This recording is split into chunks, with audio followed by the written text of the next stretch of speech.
అందరికీ నమస్కారం. మీరు చూస్తున్నది మన స్వప్నం డేర్ టు డ్రీమ్ ఛానల్. ఈ వీడియోలో ఈరోజు భారత రాజ్యాంగం అంటే ఇండియన్ కాన్స్టిట్యూషన్లో భాగంగా కొన్ని బేసిక్ కాన్సెప్ట్స్ గురించి తెలుసుకుందాం. అందులో రాజ్యాంగం గురించి తెలుసుకుందాం. ముందు రాజ్యాలు ఉన్నాయి. వాటిని పాలించే వాళ్ళు ఎవరంటే రాజులు.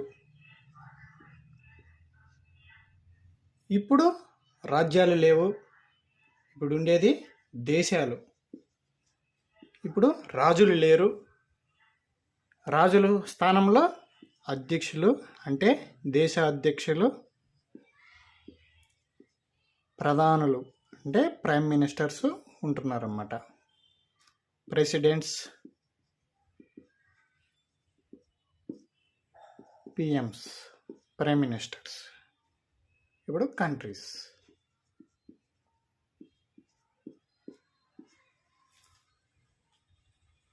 ఒక రాజ్యమైనా ఒక దేశమైనా కొన్ని ముఖ్యమైన లక్షణాలను కలిగి ఉంటాయన్నమాట. అదేంద్రా అంటే నిర్దిష్టమైనటువంటి భూభాగం ఉంటుంది.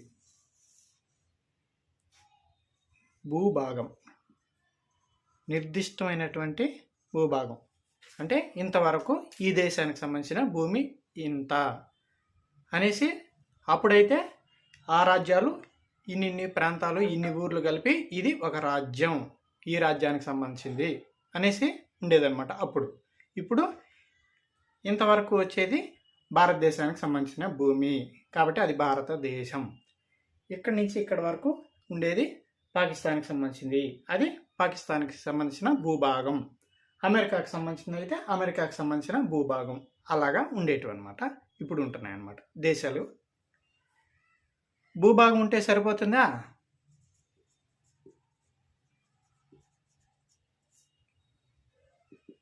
నిర్దిష్టమైన భూభాగం ఉండాలా, అందులో ప్రజలు ఉండాలా. పాలించాలంటే ప్రజలు ఉండాలి కదా. భూమి ఉంటే సరిపోతుందా? ప్రజలు లేకుండా ఉత్త భూమి ఉంటే సరిపోతుందా? లేదు. ఈ ప్రజలు ఎటంటే అట నడుచుకుంటే అవుతుందా?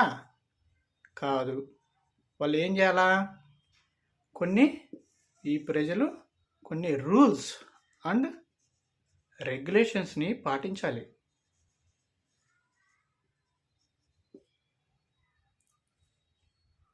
వీళ్ళు ఈ ప్రజలు ఈ దేశానికి సంబంధించిన వాళ్ళు ఎవరి కంట్రోల్లో ఉండకూడదు.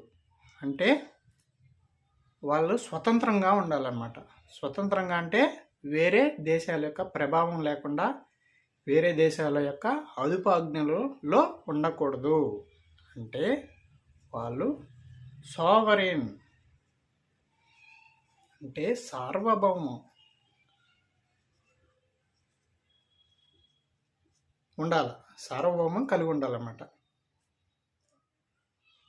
నిర్దిష్టమైన భూభాగం కలిగి ఉండాలా. ఆ నిర్దిష్టమైన భూభాగంలో ప్రజలు ఉండాలా. ఈ ప్రజలు రూల్స్ అండ్ రెగ్యులేషన్స్ని పాటించాలా. వీళ్ళు ఈ దేశస్తులు ఈ దేశస్తులు వేరే దేశస్తుల యొక్క అదుపాజ్ఞల్లో ఉండరు. వాళ్ళకి సార్వభౌమాధికారం కలిగి ఉండాలన్నమాట. అంటే సావర్నిటీ కలిగి ఉండాలి. అదేవిధంగా వీళ్ళకి ఏదో ఒక లక్ష్యం గురించి కలిగి ఉండాలి. అంటే టార్గెట్ ఓరియంటెడ్ టార్గెట్ ఉండాలి. ఈ లక్షణాలన్నీ కానీ ఉంటే దాన్ని దేశమని రాజ్యమని అంటాం అన్నమాట. ఒక దేశాన్నైనా ఒక రాజ్యాన్నైనా అనాలి అంటే కొన్ని లక్షణాలు కలిగి ఉంటాయి. అదేంటంటే నిర్దిష్టమైన భూభాగం ఉండాలా. ఆ నిర్దిష్టమైన భూభాగంలో ప్రజలు ఉండాలా.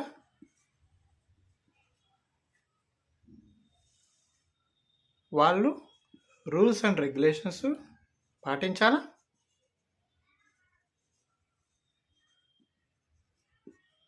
వాళ్ళు ఏ దేశంతోనూ అదుపాజ్ఞల్లో ఉండకూడదు, అంటే వేరే దేశస్తుల యొక్క ఒత్తిడి ప్రభావంతో ఉండకూడదు, అంటే సావర్నిటీ కలిగి ఉండాలి, సార్వభౌమత్వం కలిగి ఉండాలన్నమాట.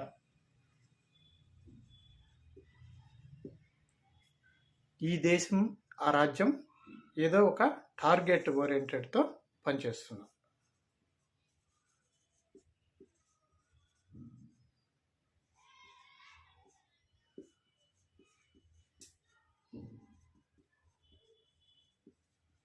ఈ లక్షణాలు కానీ ఉంటే దాన్ని ఒక దేశం అని, ఒక రాజ్యం అని అనేసి అంటారు అన్నమాట.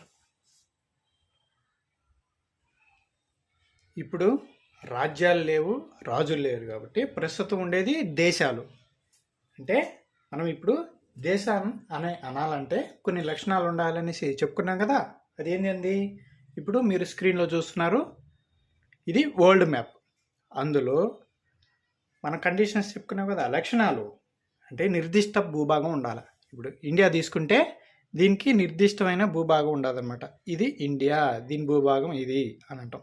ఇది అమెరికాకి తీసుకుంటే ఇది అమెరికా, ఇది అమెరికాకు సంబంధించిన భూభాగం. ఇది కెనడా అయితే కెనడాకి సంబంధించిన భూభాగం. రష్యా అయితే రష్యాకి సంబంధించిన భూభాగం. ఇది చైనాకి సంబంధించిన భూభాగం. అంటే ఇవి దేశాలు. వాటికి సంబంధించిన నిర్దిష్టమైనటువంటి భూమి ఉండదన్నమాట, భూభాగాలు ఉన్నాయన్నమాట. ఇంకా భూమి అంటే సరిపోతుందా? ఇంకో లక్షణం ఏంది, ప్రజలు ఉండాలి. ఇప్పుడు ఇండియాలో ప్రజలు ఉన్నారు, చైనాలో ప్రజలు ఉన్నారు, రష్యాలో ఉన్నారు, కెనడాలో ఉన్నారు, అమెరికాలో ఉన్నారు, ఆస్ట్రేలియా ఉన్నారు. అయిపోతుందా? కానీ వీళ్ళు ఇంకో లక్షణం ఏమిటి, రూల్స్ అండ్ రెగ్యులేషన్స్ పాటించాలి. ఇప్పుడు ఇండియాలో వాళ్ళు కొన్ని రూల్స్ అండ్ రెగ్యులేషన్స్ పాటిస్తారు, అమెరికా వాళ్ళు కొన్ని రూల్స్ అండ్ రెగ్యులేషన్స్, చైనాలో కొన్ని రూల్స్ అండ్ రెగ్యులేషన్స్. వాళ్ళు జీవించేదానికి, జీవనాన్ని గడిపేదానికి ఏదైనా కానీ ఎట్టంటే గడపరు అనమాట.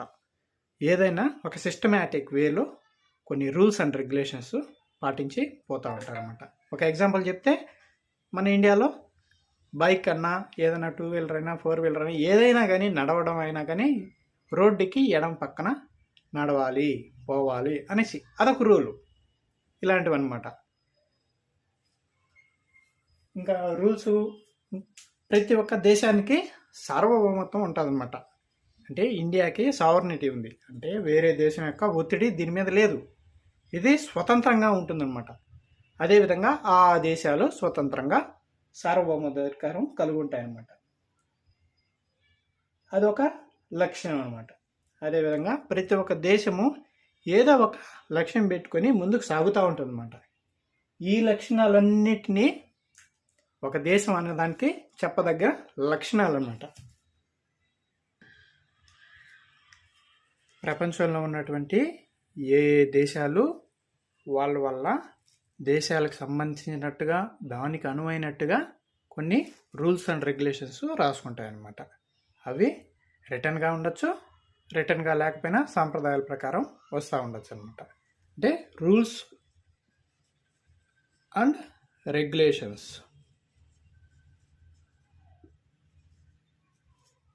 వాటిని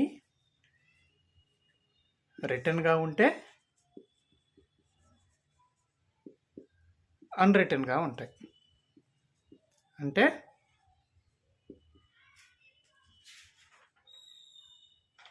లిఖితం, అలిఖితం. అంటే ఈ రూల్స్ అండ్ రెగ్యులేషన్స్ రాసుంటే రిటర్న్ అంటారు, రాయకుండా ఉంటే అలిఖితం అంటారు.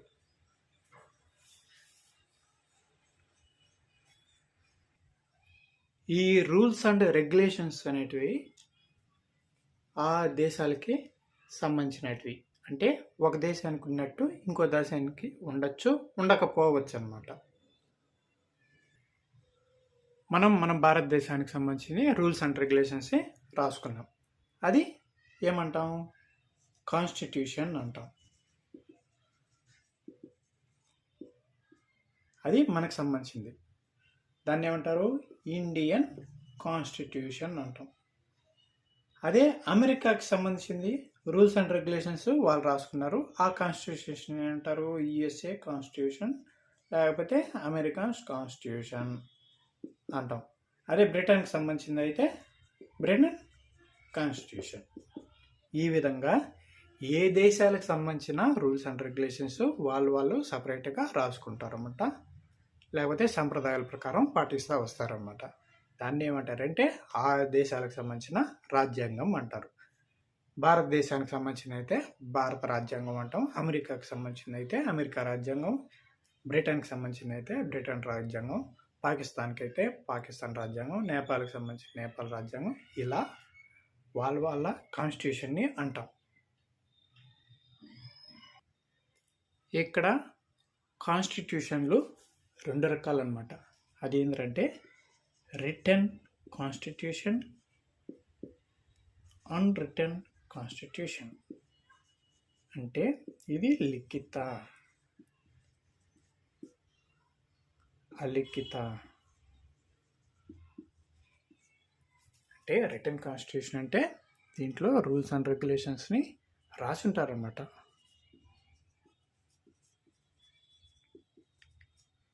అన్రిటన్ కాన్స్టిట్యూషన్లో సాంప్రదాయాల ప్రకారం, అంటే సాంప్రదాయాలు, ఆచారాలు ప్రకారం ఇది జరుగుతుంది అన్నమాట. రిటన్లో రాసి ఉంటారు, అన్రిటన్లో సాంప్రదాయాల ఆచారాల ప్రకారం జరుగుతుంది అన్నమాట. ఇంకా రిటన్ కాన్స్టిట్యూషన్కి సంబంధించింది ఏ దేశాలు కలిగి ఉన్నాయి అని చూస్తే రిటన్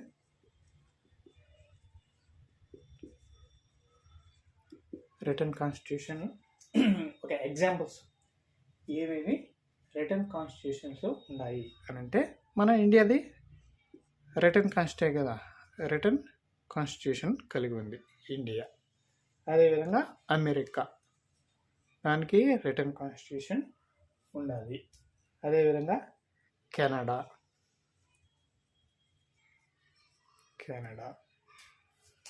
ఆస్ట్రేలియా,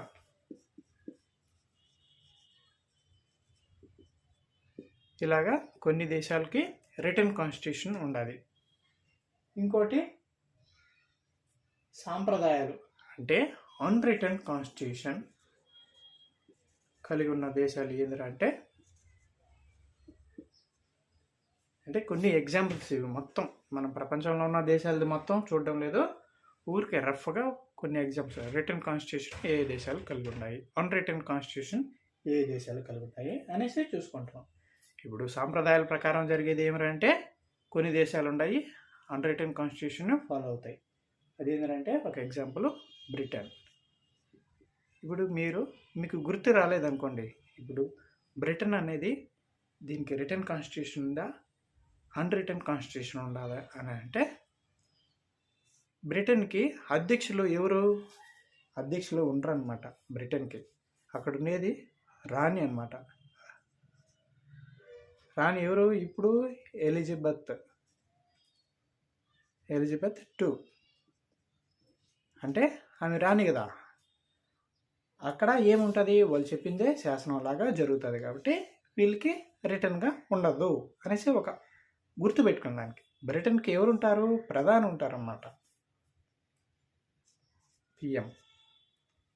అన్రిటన్ కాన్స్టిట్యూషన్కి ఎగ్జాంపుల్ ఏదంటే బ్రిటన్కి రిటర్న్ అన్రిటర్న్ కాన్స్టిట్యూషన్ ఉందా అని గుర్తు పెట్టుకునే దానికోసం ఇది. దీనికి ప్రెసిడెంట్ ఉండరు, రాణి ఉంటారనమాట. ప్రస్తుతం Elizabeth II, queen Elizabeth II ఉన్నారన్నమాట.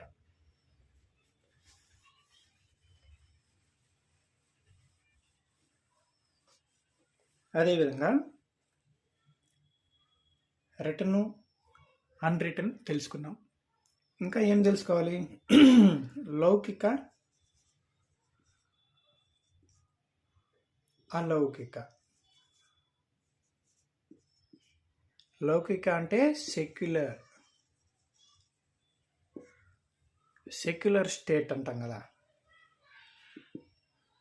నాన్ సెక్యులర్, ఇది అలౌకిక అంటే నాన్ సెక్యులర్. లౌకిక ప్రభుత్వమా ఇది అనేసి అంటూ ఉంటారు. సెక్యులర్ స్టేటా ఇది, ఏంటిది అనేటట్టుగా చాలా మంది చెప్తూ ఉంటారు. లౌకిక అంటే మత ప్రమేయం ఉండని రాజ్యం, ఉండని దేశం. అలౌకిక అంటే మత ప్రమేయం ఉంటుంది. మత ప్రమేయంగాన ఉంటే అది అలౌకిక. మత ప్రమేయం కానీ లేకపోతే అది సెక్యులర్. ఆ దేశంలో మత ప్రమేయం లేకపోతే సెక్యులర్ స్టేట్ అంటాం. ఇక్కడ స్టేట్ అంటే రాష్ట్రం అనేసి అనుకోవచ్చు, దేశం అనేసి అనుకోవచ్చు. ఎక్కువగా రాజ్యాంగాల్లో చెప్పేటప్పుడు స్టేట్ అంటే దేశాలు అనేసి గుర్తుపెట్టుకోండి. సెక్యులర్ స్టేట్ అంటే ఏమని చెప్పినాము? మత ప్రమేయం లేని రాజ్యం, దేశం అని చెప్పినాం. నాన్ సెక్యులర్ స్టేట్ అంటే అలౌకిక రాజ్యం అన్నాం. అంటే ఇక్కడ మతానికి ప్రమేయం లేదన్నమాట. అంటే అన్ని మతాలు ఒకటే, అన్ని మతాలు సమానమే. ఇక్కడ అలౌకిక రాజ్యాలు అంటే నాన్ సెక్యులర్ స్టేట్లలో అన్ని మతాలు సమానం కాదు. ఇక్కడ ఏది ఎక్కువ ఉంటుందో ఆ మతమే డామినేట్ చేస్తుంది. దాని ప్రకారం ఈ అలౌకిక రాజ్యాల్లో పాలన జరుగుతుందన్నమాట.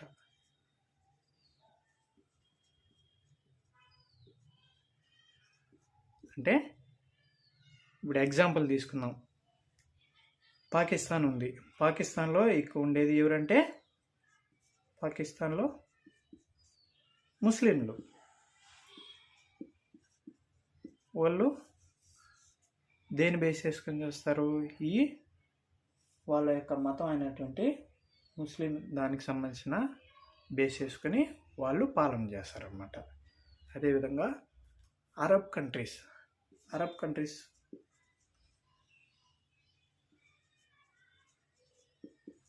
అంటే దుబాయ్ పోయినాడు, చాలా మంది చెప్తా అంటారా, ఇరాన్ పోయినాడు, ఇరాక్ పోయినాడు, ఇవన్నీ చెప్తా అంటారు కదా. అంటే అరబ్ కంట్రీస్లో ఎక్కువగా ఏముంటుందంటే మతం బేస్ చేసుకొని పాలన జరుగుతుంది. అన్నమాట.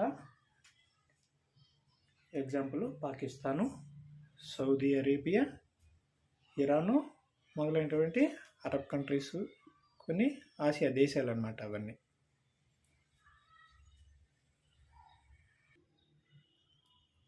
మీరు స్క్రీన్ మీద చూస్తున్నారు. ఇది భారతదేశం.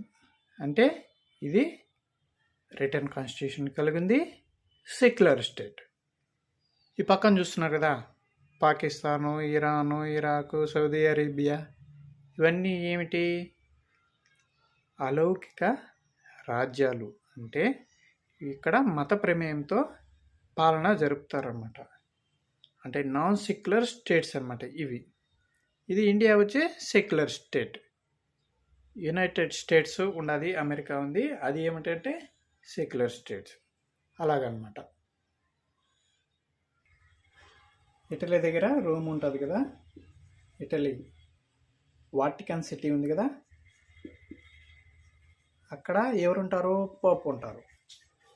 పోప్ అంటే క్రిస్టియానిటీకి పెద్ద అన్నమాట. అక్కడ దేని ప్రకారం జరుగుతుంది పాలన? వాళ్ళ మత గ్రంథం మీద బేస్ చేసుకొని పాలన జరుగుతుంది అన్నమాట.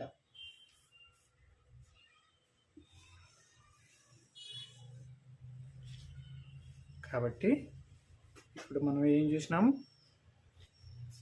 రాజ్యం అంటే చూసాం, రాజులు, దేశం, ప్రధానులు, అధ్యక్షులు చూసాము,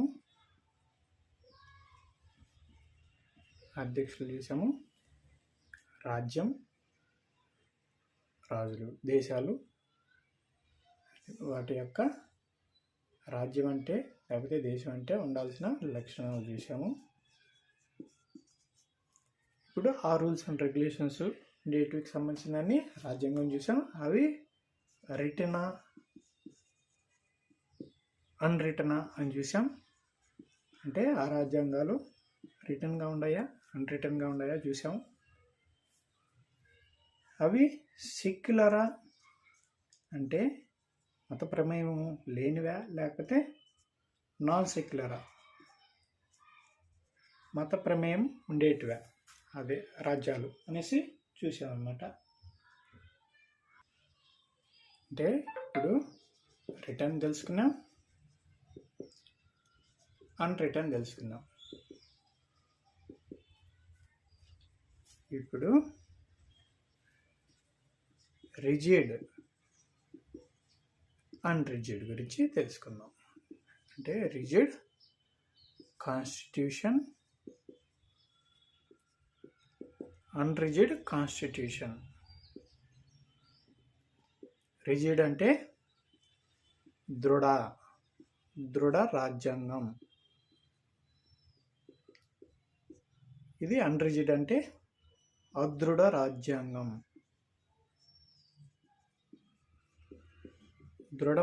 అదృఢము అంటే ఇక్కడ ఏమంటే స్ట్రాంగ్. అంటే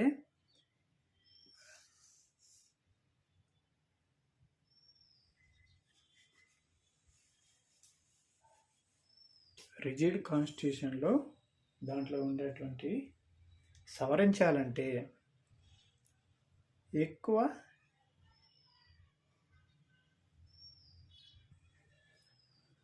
రిజిడ్ కాన్స్టిట్యూషన్లో అంటే దృఢ రాజ్యాంగాన్ని సవరించాలంటే చాలా కష్టంతో కూడుకున్నది అన్నమాట. అన్రిజిడ్ కాన్స్టిట్యూషన్లో చాలా ఈజీగా సవరించవచ్చు ఆ రాజ్యాంగాన్ని అన్నమాట.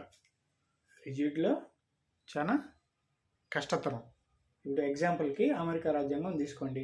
దాంట్లో ఏమన్నట్టు సవరణలు ఏమైనా చేయాలన్నా, మార్చాలన్నా, కొన్నిటిని తీసేయాలన్నా చాలా కష్టం అన్నమాట. వాళ్ళు ఏం చేయాలి, అమెరికా కాంగ్రెస్లో 2/3 మెజారిటీ పొందాలా, ప్లస్ అక్కడ రాష్ట్రాలు ఉన్నాయి కాబట్టి ఆ రాష్ట్రాల్లో ఉతారుగా ఇవన్నీ ఉన్నాయి. ఇప్పుడు ఒకటి పెరిగిందన్నారు, కొత్తగా 50 అనుకుందాం, 50 రాష్ట్రాలు ఉన్నాయి. దీంట్లో 3/4 ఆఫ్ స్టేట్స్ అంటే 3/4 వంతు రాష్ట్రాలు సమ్మతి తెలపాలన్నమాట. అంటే వీళ్ళు సభ్యులు. ఇవి రాష్ట్రాలు. అంటే అమెరికా రాజ్యాంగంను సవరణ చేయాలంటే 2/3 మంది సభ్యుల మంది దీన్ని ఆమోదించాలి. మరియు 50 రాష్ట్రాల్లో 3/4 వంతు రాష్ట్రాలు దీన్ని సమ్మతించాలని. అప్పుడు ఈ రాజ్యాంగాన్ని సవరించడానికి వీలు పడుతుంది అన్నమాట. అదృఢ రాజ్యాంగాలకి ఉదాహరణ ఏంది, బ్రిటన్ అని చెప్పాం కదా. బ్రిటన్ అంటే అది అలిఖిత రాజ్యాంగం కలిగింది, అంటే సాంప్రదాయాల ప్రకారం వస్తూ ఉండేది అది. దీంట్లో బ్రిటన్ రాజ్యాంగాన్ని సవరించాలంటే చాలా తేలిక అన్నమాట. ఇది సాధారణ మెజారిటీతో సవరించవచ్చు ఈ రాజ్యాంగాన్ని. కాబట్టి రిజిడ్ కాన్స్టిట్యూషన్ని సవరించేదానికి చాలా కష్టం అన్నమాట. అన్రిజిడ్ కాన్స్టిట్యూషన్ని అంటే అదృఢ రాజ్యాంగాన్ని సవరించేది చాలా ఈజీ. ఇప్పుడు మన ఇండియా అనేది దృఢ రాజ్యాంగం కలిగి ఉందా, అదృఢ రాజ్యాంగం కలిగి ఉందా అంటే మన రాజ్యాంగం అనేసే కాదు, మన పనులు కానీ ఎలాగ ఉంటాయంటే ఏది మంచి ఉంటుందో దాన్ని స్వీకరిస్తాం అన్నమాట. అంటే భారత రాజ్యాంగం ఏముంటుందంటే వీటి యొక్క దృఢ అంటే రిజిడ్ ప్లస్ అదృఢ.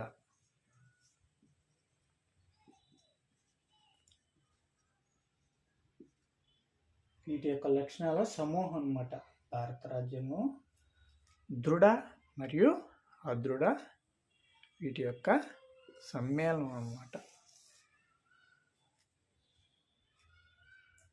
భారత రాజ్యాంగం దృఢ మరియు అదృఢల యొక్క మిశ్రమం అని చెప్తాం అన్నమాట. అంటే కొన్ని చట్టాలని భారత రాజ్యాంగాన్ని కొన్నిటిని సవరించేటప్పుడు దృఢ రాజ్యాంగంగా ప్రవర్తిస్తుంది అన్నమాట.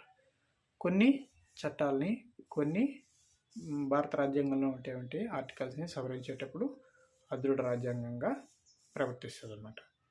అంటే మొత్తానికి భారత రాజ్యాంగం దృఢ మరియు అదృఢ లక్షణాలను కలిగి ఉందన్నమాట. మనం ఇప్పటి వరకు రాజ్యాంగం గురించి తెలుసుకుంటూ వస్తున్నాం. అసలు రాజ్యాంగం అనే భావనని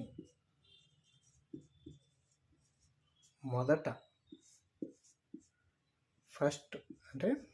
ఎవరంటే వివరించింది తత్వవేత్త ఫిలాసఫర్ ఎవరు అంటే అరిస్టాటిల్.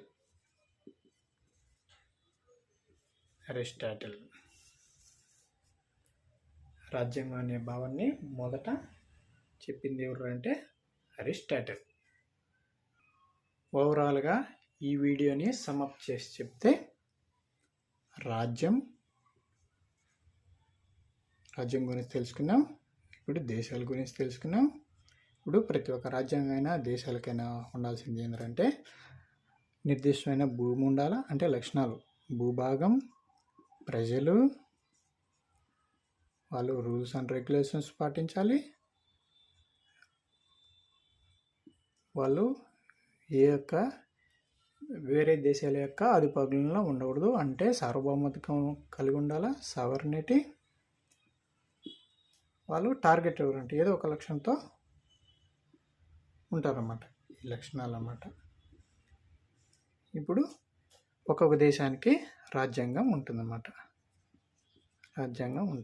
ఈ రూల్స్ అండ్ రెగ్యులేషన్స్ని రాసుంటారు, దాన్ని రాజ్యాంగం అంటారన్నమాట. దీంట్లో రాజ్యాంగాల్లో రిటర్న్ ఉంటుంది, అన్రిటర్న్ ఉంటుంది అన్నమాట. అంటే రాసుండే రాజ్యాంగాలు రిటర్న్ రాజ్యాంగాలు కలిగి ఉంటాయి. అన్రిటర్న్ రాజ్యాంగాల్లో వాళ్ళు సాంప్రదాయాల ప్రకారం ఫాలో అవుతారు, రాసి ఉంటారు. ఇది సాంప్రదాయాలు అన్నమాట. అన్రిటర్న్ కాన్స్టిట్యూషన్ సాంప్రదాయాలు. ఇదే విధంగా కొన్ని రాజ్యాంగాలు ఏమంటాయి, రాజ్యాలు సెక్యులర్ స్టేట్స్ అంటారు. Secular, non secular. అంటే సెక్యులర్ స్టేట్స్ అంటే మత ప్రమేయం లేని రాజ్యాలు. ఇంకోటి నాన్ సెక్యులర్ అంటే మత ప్రమేయం ఉండేటువంటి. సెక్యులర్కి ఏది ఇండియా, మిగతా స్వతంత్ర డెమోక్రటిక్ కంట్రీస్ అనేటువంటి సెక్యులర్ కిందకి వస్తాయి అన్నమాట. నాన్ సెక్యులర్ అంటే అరబ్ కంట్రీస్ అంటే ఎక్కువగా ముస్లిం దేశాలు అన్నమాట. పాకిస్తాను, ఇరాను, సౌదీ అరేబియా ఇలాంటివి నాన్ సెక్యులర్ స్టేట్స్.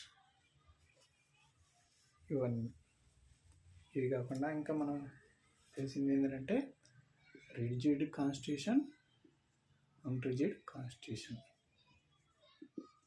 వీటిలో సవరించడం చాలా కష్టం. రాజ్యాంగాన్ని సవరించడం సులువు ఈ రిజిడ్ కాన్స్టిట్యూషన్లో. ఇప్పుడు ఇండియా వచ్చి mix of both rigid and unrigid constitution. ఇది గుర్తుపెట్టుకోండి. మీకు కానీ ఈ వీడియో కానీ నచ్చినట్లయితే లైక్ చేయండి, షేర్ చేయండి, సబ్స్క్రైబ్ చేయండి. మరి ఉంటాం. నెక్స్ట్ వీడియోతో కలుద్దాం. అందరికీ నమస్కారం.